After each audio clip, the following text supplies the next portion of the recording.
Señor me los bendiga, queridos hermanos. Estamos aquí nuevamente con ustedes para disfrutar de la palabra del Señor. Mi nombre es Carlos Cruz, pastor de la Iglesia de Cristo, Obra de Sonsonate, de los ministerios sobre el final de los tiempos. Bendito seas, Padre, por la oportunidad que nos das de poder dar esta bendición. Vamos a abrir nuestras Biblias o prestar atención a lo que la palabra nos dice en un salmo muy conocido por todos ustedes y que creo que hasta se lo saben de memoria. Es el Salmo 91. Salmo 91 del 1 al 7. Dice así: El que habita al abrigo del Altísimo morará a la sombra del Omnipotente. Diré yo al Señor, refugio mío y fortaleza mía, mi Dios en quien confío, porque Él te libra del lazo del cazador y de la pestilencia mortal. Con sus plumas te cubre y bajo sus alas hallas refugio. Escudo y baluarte es su fidelidad. No temerás el terror de la noche, ni la flecha que vuele de día, ni la pestilencia que anda en tinieblas, ni la destrucción que hace estragos en medio del día. Padre mío y Señor mío, que tu Espíritu Santo convierta nuestro corazón en tierra fértil para que esta semilla del reino dé sus frutos. Ministra el corazón de cada uno de nosotros. Que tu Espíritu Santo abra nuestros oídos para poder oír lo que tú nos quieres decir. A mí dame la gracia, dame la sabiduría para poder dar esta bendición. Amén, Señor, y amén. El Señor me los bendiga, hermanos. Estamos en momentos cruciales, difíciles, donde nuestra alma recibe información de un lado, de otro, y eso a veces nos hace que nosotros sintamos temor, sintamos miedo de lo que va a pasar. Sabemos que esta pandemia, para los que estamos en la doctrina del sacerdocio, es un juicio de Dios. Y los juicios sirven para probar la humanidad. Pero también, el juicio es para la humanidad, pero es una prueba para la iglesia. Es una prueba para la iglesia para saber si se persevera y si se hace conforme a lo que nos habla la palabra de Dios. Este salmo es bien conocido, es más, en algunas casas hasta los tienen abiertos para que el diablo no llegue. Si el diablo sabe más que nosotros, hermano, viene de allá arriba, con palabras bíblicas tentó al Señor. Así dice, entonces Él se la sabe. No consiste en tenerlo abierto, sino en profundizar y ver lo que ese salmo encierra. Por ejemplo, aquí dice, el que habita al abrigo. ¿Qué es habitar? Es vivir. ¿Qué es un abrigo? Te da cubierta. Vives bajo una cubierta, que es el Señor. Morará, dice. Lo mismo, vivirá a la sombra del Omnipotente. ¿Qué es una sombra? ¿Dónde mora uno? ¿Qué es una sombra? Esta sombra es una protección. En la Biblia de las Américas, en Números 14:13, Números 14:13, nos relata la Biblia una historia en la cual Moisés lleva la tierra prometida al pueblo de Dios. Y llega un momento en que el Señor le dice a Moisés que mande 2 espías que vayan a ver cómo es la tierra, si es buena o si es mala, cómo son los habitantes, si son guerreros, cómo son las ciudades, si son abiertas o están fortificadas, que vean el fruto que la tierra da. Y le da instrucciones, que mande uno de cada una de las tribus. Y manda a los 2. Fueron y regresaron. Y el informe que dieron no fue un buen informe. Los malos informes, hermanos, traen malas consecuencias. Los malos informes traen malas consecuencias. Aquí solo dos dieron un buen informe, que fue Caleb y Josué. Y Caleb era como el portavoz cuando todos estaban vociferando. Él decía, y a ese es el texto que vamos a leer, 8 y 9. Si el Señor se agrada de nosotros, nos llevará a esta tierra y nos lo dará. Es una tierra que emana leche y miel. Solo que no os rebeléis contra el Señor, ni tengáis miedo de la gente de la tierra, pues será presa nuestra. Su protección les ha sido quitada y el Señor está con nosotros. No les tengáis miedo. Pero aquí donde dice su protección le ha sido quitada, la bastardía, o sea, una llamadita que tienen a la par esta Biblia, dice sombra. O sea que una sombra es una protección. Regresamos al Salmo 91. Y dice acá que el Señor nos va a cubrir. Y dice, no temerás, no temerás, no tengan miedo. Yo soy refugio suyo, yo soy fortaleza de ustedes. Por mucho que oigas,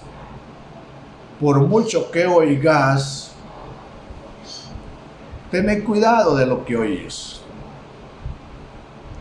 Comparar lo que se dice y que te infunde temor y mira lo que dice la Biblia con respecto a la situación en que estamos viviendo.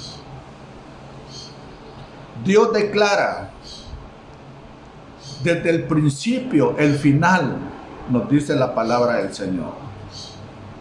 Desde el final, desde el principio, Él nos dice lo que va a pasar y todo está acá.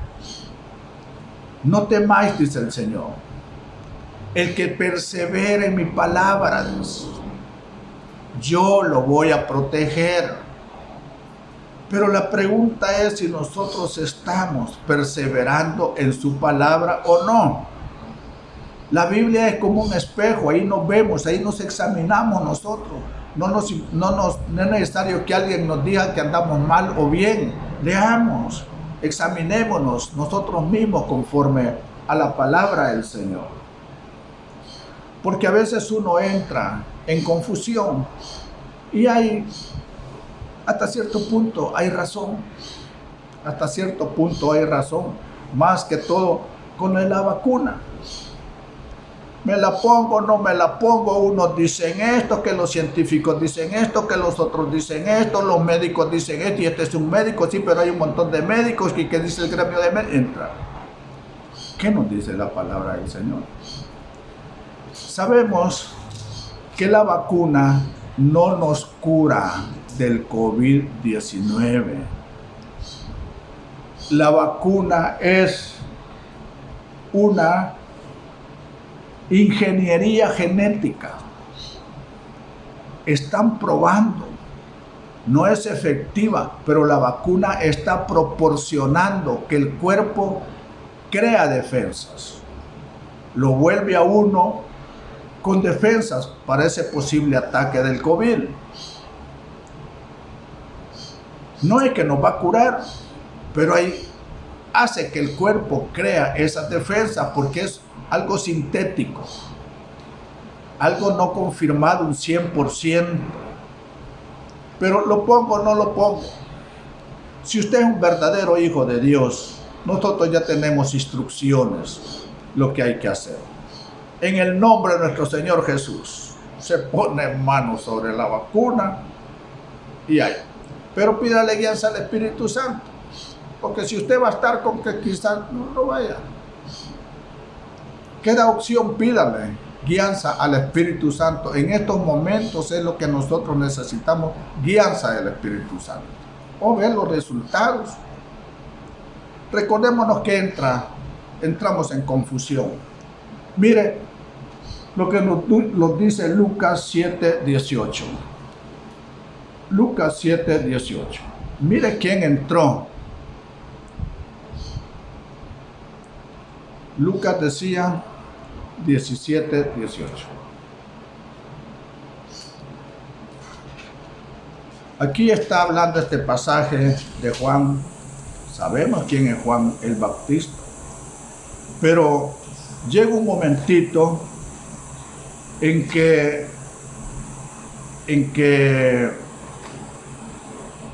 ¿qué les decía yo? Lucas dice, perdón hermano, Lucas 7, 18, 17 dijo. Lucas 7, 18. Lucas 7, 18. Dice: llegaron los discípulos donde Juan y le informaron todas las cosas que el Señor Jesús estaba haciendo. Entonces él dijo algo, o pensó, pero dijo: no, voy a mandar. Lo que dice pensó es yo el que estoy pensando, hermano. Aquí la palabra dice que llamó a 2 de sus discípulos y le dijo: vayan donde el Señor Jesús. Les dice, llamando Juan a 2 de sus discípulos, los envió al Señor diciendo: ¿eres tú el que ha de venir o esperamos a otro?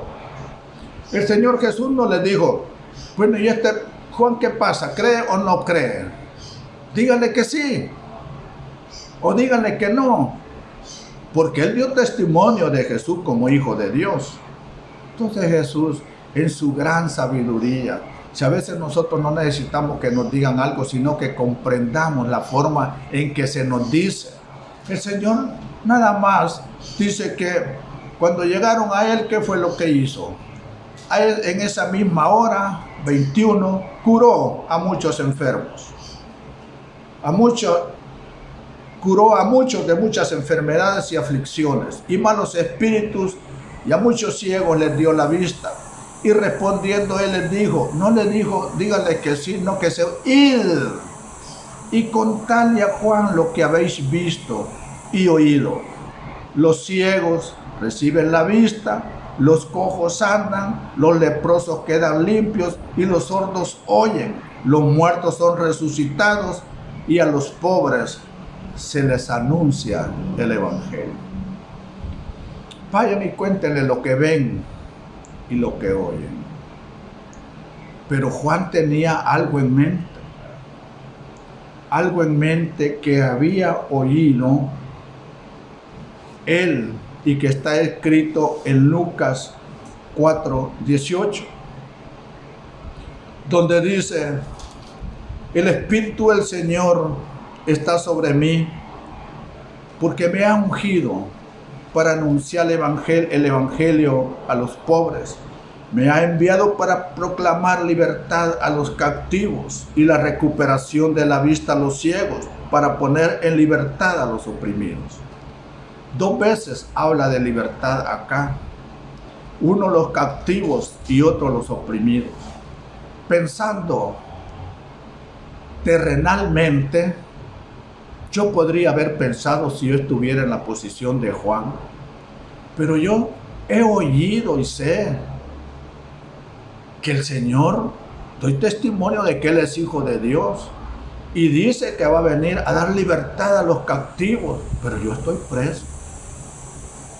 No me ha liberado. Si yo fuera Juan, así pensaba, ¿será Él o no el prometido? Vayan a preguntar.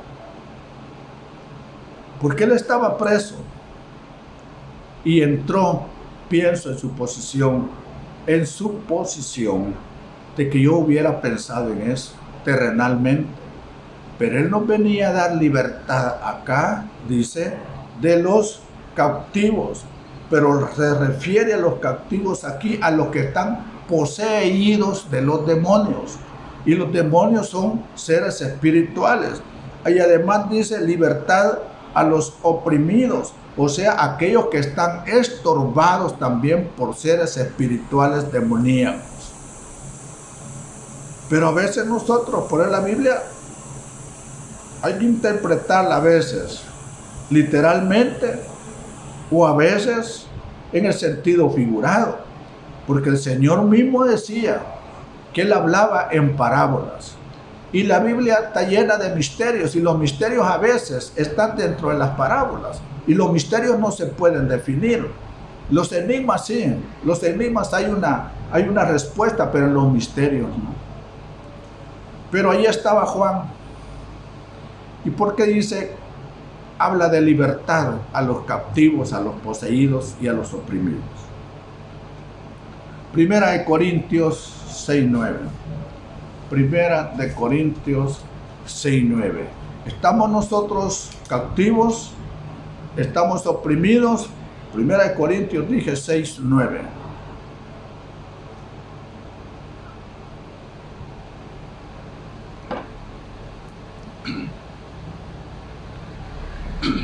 Dice, oigan este texto, hermano. ¿O no sabéis que los injustos, en algunas Biblias dice fornicarios, no heredarán el reino de Dios? Dice, no heredarán. Heredar es una cosa y ser salvo es otra. Usted puede ser salvo si creyó en el Señor Jesús, pero puede no tener herencia en Él. Dice aquí, ¿o no sabéis que los injustos no heredarán el reino de Dios? No os dejéis engañar, dice. Como quien dice, no pongas atención a gente que te dice que. No os dejéis engañar. Ni los inmorales. ¿Está usted entre esos? Ni los idólatras. Yo me hacía esta pregunta cuando yo leía esto. ¿Estoy yo dentro de los idólatras? Ni los adúlteros. ¿Es usted adúltero? Ni los afeminados, ni los homosexuales, ni los ladrones, ni los avaros, ni los borrachos, ni los difamadores, ni los estafadores heredarán el reino de Dios. Pero más adelante dice, y esto erais, algunos de vosotros erais. Posiblemente acá nosotros diríamos, si yo fui borracho, yo fui adúltero, yo fui, sí, fuiste. Ahora, si estás ahorita, esa ya es otra cuestión. Pero hay algunos que ya no son, pero otros que lo siguen siendo. Y esto erais algunos de vosotros, pero fuisteis lavados, pero fuisteis santificados, pero fuisteis justificados en el nombre del Señor Jesucristo y en el Espíritu de nuestro Dios. Dice, pero fuisteis lavados. ¿Y qué es lo que se lava? Lo que está sucio, hermano. No esperemos que en las iglesias haya gente que ya está limpia de todo, porque estamos en este mundo y mientras estamos en esta carne, como dice Pablo, a veces hacemos las cosas que no debemos hacer. Nos ensuciamos, pero la sangre de Cristo nos limpia, porque diría, si yo estoy en esto, entonces no voy a la iglesia. Yo así pensaba antes, ¿cuándo voy a estar limpio del todo? No, el Señor te va a limpiar en el camino y a veces las limpiezas son duras. Por eso es de que dice acá en el vamos a ver si lo anotamos. Pero hay una parte de la Biblia donde dice de que en el estado en que estamos, vamos a ver, parece que está aquí, en el estado en que estemos, así lleguemos. Pero hermano, yo no voy a la iglesia porque fíjate que todavía me echo los tragos. Cuando yo deje de beber, entonces voy a ir. Pero hermano, yo no puedo ir todavía porque estoy en adulterio. No puedo. ¿Cuándo vas a estar limpio? ¿Cuándo te vas a limpiar por tu propia cuenta? Si aquí nos está diciendo que todo eso éramos. ¿Usted cree que Dios vino y no dice la palabra que por lo vil, por lo menesteroso, por lo sucio, por lo que no era vino? Estamos esperando a que no sea todo eso. Va a venir aquella nos va a llevar y nos fuimos sucios. Y el Señor, ¿qué es lo que quiere? Pues eso, dice Él que quiere que estemos limpios, libres de toda mancha. Ahora viene algo, hermano, que me puso a mí en qué pensar. Eso éramos, ya no somos. Y si todavía tenemos algunas de esas manchitas, quien nos limpia es el Señor. Su palabra nos limpia. Si puede que usted no diga, el pastor por mí lo dijo. No, si lo leyó, no lo dice el pastor, lo dice el Señor. Y usted léalo, alguna salida va a tener. Porque aquí dice, ¿o no sabéis que los adúlteros no heredarán el reino de Dios? No está diciendo que te vas a ir al infierno, que no vas a tener herencia. Unos van a tener herencia y otros no. Vamos a ver Apocalipsis. Vamos a ver Apocalipsis 21:15. Apocalipsis 21:15.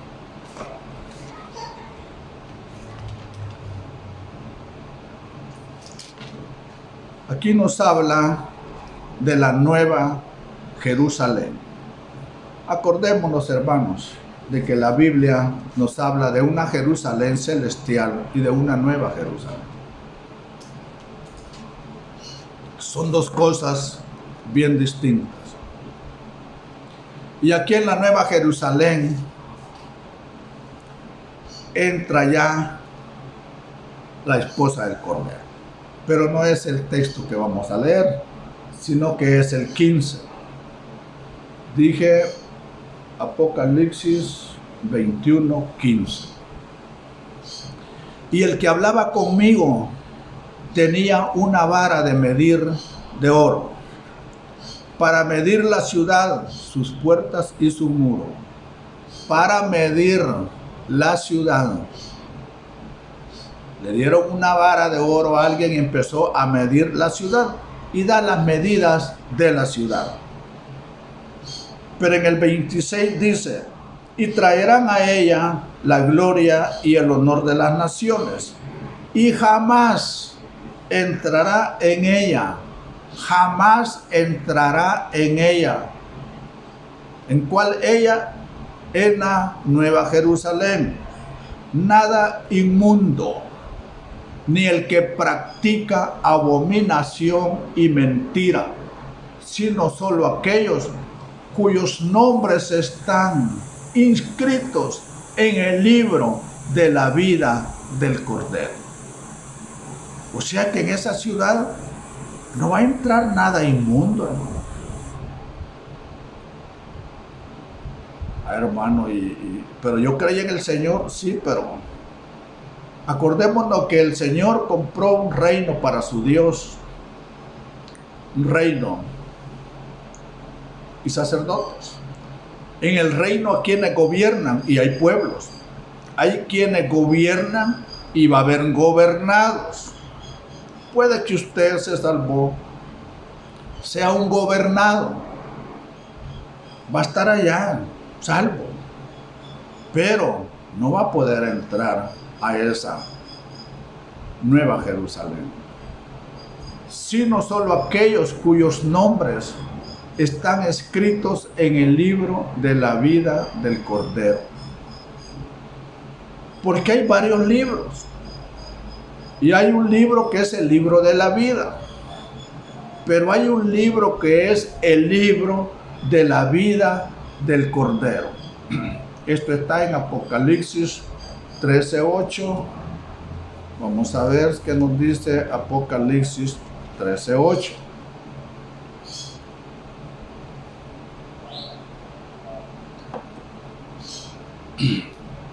Aquí ya hay una guerra ya contra los cristianos, entre ya las bestias, Cristo, ya hay una guerra entre el mal y el bien bien definida.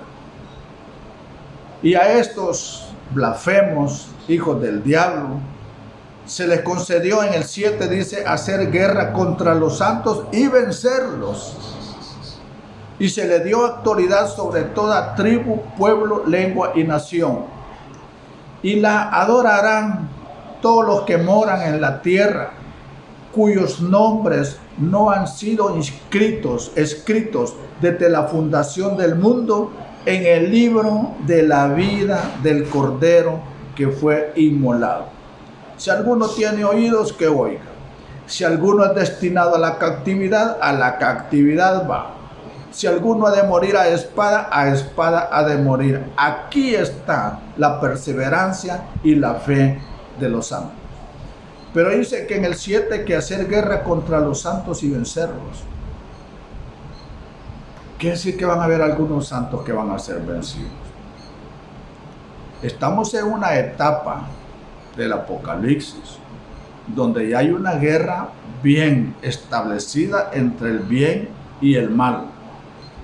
Pero solo aquellos que ya están escogidos desde antes de la fundación del mundo. Esos de que aunque vengan lo que venga, esos van a seguir adelante. Los que están inscritos en el libro de la vida del Cordero. Hermano, pero los demás, sí es que hay vencedores también. Hay vencedores. Y hay algunos que van a ser vencidos. Fíjense que aquí en el mismo Apocalipsis 11:1-2 dice que a los dos testigos se les dio una caña de medir. Se está hablando de medición. Allá midieron la ciudad. Aquí lo van a medir a usted. Allá miden la ciudad y en la ciudad hay límites y van a decir aquí no entra nada inmundo.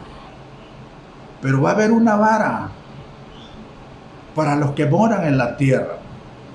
Dice, en cuanto a los dos testigos, me fue dada una caña de medir semejante a una vara. Y alguien dijo, levántate y mide el templo de Dios y el altar y a los que en él adoran. Levántate. Esa palabrita está resonando mucho. Levántate, tú que duermes. Y mide el templo de Dios y el altar y a los que en él adoran. Pero excluye el patio que está fuera del templo. No lo midas, porque ha sido entregado a las naciones, y éstas hollarán la ciudad santa por 42 meses, 3 años y medio. O sea, de que va a haber un momento, miren el templo, pero miren también a los que están dentro adorando en él y en el altar. Y en el altar. Y el que no da la medida, ¿qué? ¿Van a heredar? ¿O salvo siempre salvo? ¿Dónde queremos estar? Mira el templo de Dios y excluye de él. Pero hay una cosa, hermano. Hay algo en el cual nosotros debemos de tener una seguridad si hemos aceptado al Señor de corazón. O sea, de que hay algunos que aceptan no de corazón. Posiblemente, hermano. Algunos llegaron a la iglesia y aceptaron al Señor por darle gusto a su papá, a su mamá, a su novio, a su abuela, a su tatarabuela y a lo que sea, pero no lo hicieron de corazón. Voy a aceptar al Señor porque no digan que no lo aceptaron de corazón. Y el que acepta de corazón pasa por situaciones donde el Señor lo va a probar para ver hasta dónde Él da la medida y así tener su recompensa allá en los cielos. Algunos son salvos. Miren, ¿cuántos hermanos hay que aceptaron al Señor, pero siguen emborrachándose? ¿Cuántos hermanos hay que han aceptado al Señor? Tienen a su esposa, pero tienen otra mujer. Hay hermanos que han aceptado al Señor, pero no están haciendo lo que el Señor manda. No están cumpliendo con ese mandato que dejó abolida la ley. Amarás a tu Dios con todas tus fuerzas, tu alma, tu corazón, tus fuerzas, y a tu prójimo como a ti mismo. Dice la palabra que el que no ama al prójimo no ama a Dios. Si nosotros nos examinamos y vemos que si somos sinceros y de corazón, porque nosotros no podemos engañar, hermano. Al pastor lo engañamos, le decimos esto y él lo cree, pero ¿usted puede engañar a Dios? ¿Lo puede engañar? No. Pobrecito, aquel que cree que está engañando a Dios, cree que está engañando a Dios. Esos no van a tener recompensa, van a ser salvos. Fuera del templo no va a entrar nada inmundo. Van a haber reyes, va a haber un pueblo, va a haber una novia, va a haber una cabeza de la novia. Va a haber una novia que va a ser entregado a ese Dios que nadie conoce. Va a haber un Dios en el cual, mire hermano, si a veces ponerse a pensar cómo va a ser allá, aquí se habla de un nuevo orden mundial. Y va a haber un orden nuevo mundial, sí, para nosotros los cristianos, en el milenio, donde ahí va a estar gobernando nuestro Señor Jesús. No este nuevo orden mundial del que habla la gente, sino que un nuevo orden mundial establecido por Dios.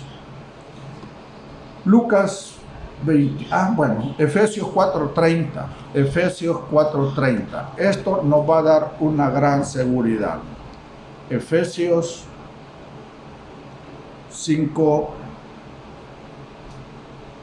4:30. Efesios 4:30. Dice: y no entristezcáis al Espíritu Santo de Dios, por el cual fuisteis sellados para el día de la redención.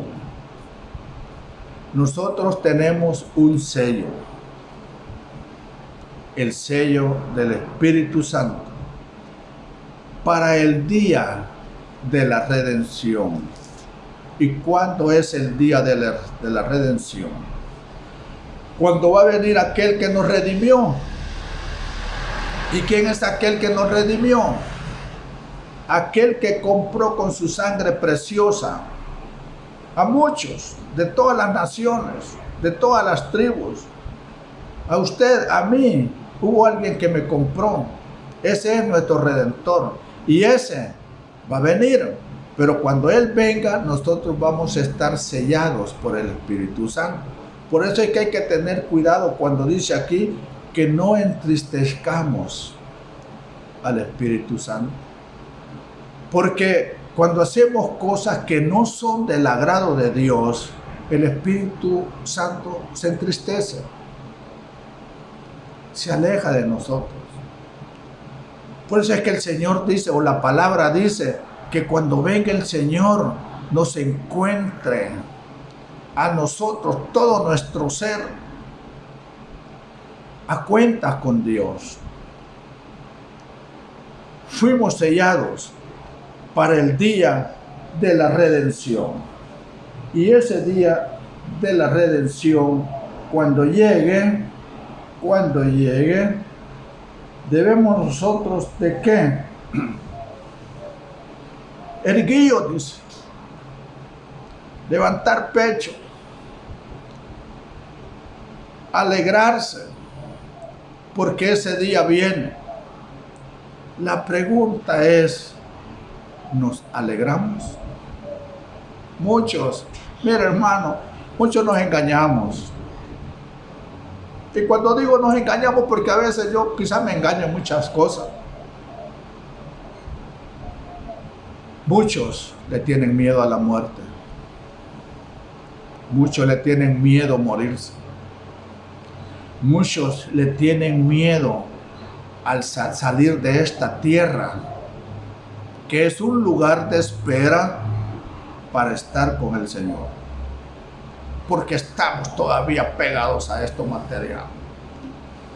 Pero el que está consciente, está alegre. ¿Y qué? Muchos cristianos se mueven por el COVID. Bueno, quizás se les llegó el día, porque dice la palabra que los días nuestros ya están escritos en un libro, ni más ni menos. Pero ya hablamos sobre eso en muchas veces, de que Dios nos lleva antes y puede alargar esos días también.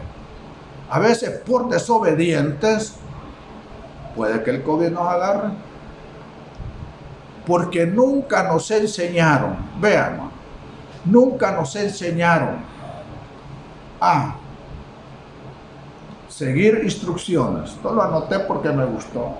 Nunca nos enseñaron a seguir instrucciones. Nunca nos enseñaron a ser disciplinados. Nunca nos enseñaron a obedecer. En aquel tiempo, que algunos van a decir, si cuando yo era jovencito, yo recuerdo, y muchos te recordarán, de que nosotros respetábamos a nuestros padres, porque si no ya sabíamos lo que venía. Nos daban unas buenas que a la pura fuerza nos enseñaron a ser obedientes, disciplinados y a seguir instrucciones. Muchos necesitamos que Dios nos trate así, que nos discipline, porque nos ama. Pero es que hay muchas cosas que nos vienen, y ¿por qué si yo voy a la iglesia? No, estás haciendo algo que no le agrada al Señor y Él te está disciplinando, porque tus padres de este tiempo son muy alcahuetes. Hasta los niños chiquitillos, voy a llamar al 911. Voy a ir a no sé qué a quejarse. Y los tatas por miedo. En las escuelas se respetan a los maestros, no. Pero antes, hermano, faltarle respeto a un maestro, a la pura, como dicen, fuerza nos aprendieron, nos enseñaron. Pero hoy no, la juventud de hoy no. no obedecen, no son disciplinados, no siguen instrucciones. A mi tata, como ya está ruco, como ya gozó de la vida, quiere que yo no. Las leyes están hechas para violarse. Mira lo que hay en la mente. Y por eso Dios ve todo esto. Y por eso manda juicios, a veces para los mismos cristianos, porque están desobedientes y dice, mejor me lo llevo. Y les cae juicio. Pero aquellos que están a pesar de todo, ahí están tratando de obedecer, tratando de ser disciplinados, tratando de seguir instrucciones. Como no nos enseñaron eso, tenemos que aprender. El mismo Señor Jesús es que, mire, hermanos, dice que aprendió obediencia. Entonces era desobediente. No, es que donde viene no había desobediencia. Pero nos está dando una lección donde dice que se puede aprender, porque él aprendió obediencia como hombre. Y eso nos está indicando de que nosotros podemos aprender a ser obedientes. Deje su orgullo, hermano. Deje de creer que usted es. Usted no es. Por eso lo escogió Dios. Pero si usted cree que es, deje mejor eso de un lado y hágase, no es, para que el Señor lo agarre, lo moldee, lo discipline, porque lo ama. Lucas 21, 28, para ir terminando. Lucas 21, 28, ya se los dije, pero se los voy a leer. Cuando estas cosas empiecen a suceder, erguíos y levantad la cabeza, porque se acerca vuestra redención. Cuando estas cosas empiecen a suceder, ¿cuáles cosas? Las que estamos viendo, hermano.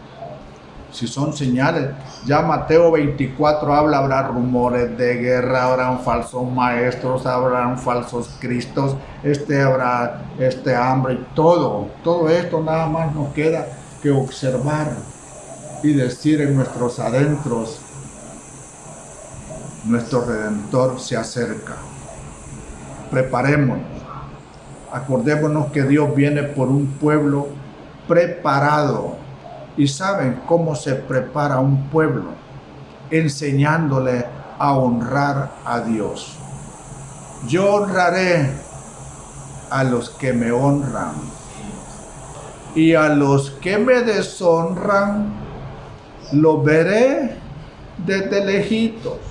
Voy a permitir a veces que le pasen cositas para que tal vez así entienden, tal vez así razonan, tal vez así vuelven la mirada hacia mí, arrepentidos, y dicen, perdóname, Señor, perdóname, Padre. Yo sé que tú me amas, y porque me amas, me has permitido muchas cosas para demostrarme de que yo no valgo nada sin ti, y que me estás disciplinando por eso, porque soy un hijo tuyo. Hermanos, creo que estamos en un momento en que, como dice esta alabanza, no debemos de temer a nada. Allá en el Salmo 91, que fue el texto de cabecera, en el 14 dice, porque en mí ha puesto su amor, dice el Señor, porque en mí ha puesto su amor, yo entonces lo libraré. Pero cuando hemos puesto el amor en Él nos va a librar. Es condicionado, hermanos. Que el ángel, sí, dice aquí que Él va a enviar ángeles, Él va a dar órdenes a sus ángeles que nos cuiden. Pero hay una condición, dice, porque en mí ha puesto su amor. ¿Has puesto su amor en Él o en qué? ¿En tu negocio? ¿En tu riqueza? ¿En lo que tienes? ¿En lo que sabes? Porque eso es ser idolatría. Eso quita el puesto que debemos de tener en nuestro corazón. Le quita el puesto a Dios. Porque en mí ha puesto su amor. Yo entonces lo libraré. Lo exaltaré porque ha conocido mi nombre. Me invocará y le responderé. Porque muchos cristianos le invocan, pero no le responden. Porque es mentira que han puesto su amor en Él. Yo estaré con Él en la angustia. Y muchos en la angustia, Dios no está, y reniegan y dicen: si Dios está conmigo, ¿por qué me pasa esto? Porque estás haciendo cosas que no le agradan a Dios. Lo rescataré y lo honraré. Lo saciaré de larga vida y le haré ver mi salvación. Lo rescataré y lo honraré y le haré ver mi salvación. El tiempo se acaba. Pero aquí está este libro donde nos podemos ver si lo que dice el pastor o algún mensaje lo dice porque ya con dedicatoria o no. Examínese. Y si usted se ve aquí también está la solución en este libro que se llama la Biblia. No crea todo lo que oiga, consúltelo con la Biblia. Gracias, hermanos, por haber recibido la palabra de Dios, que haya sido para edificación de todo su ser. Que el Señor me los bendiga abundantemente. Amén, Señor, y amén.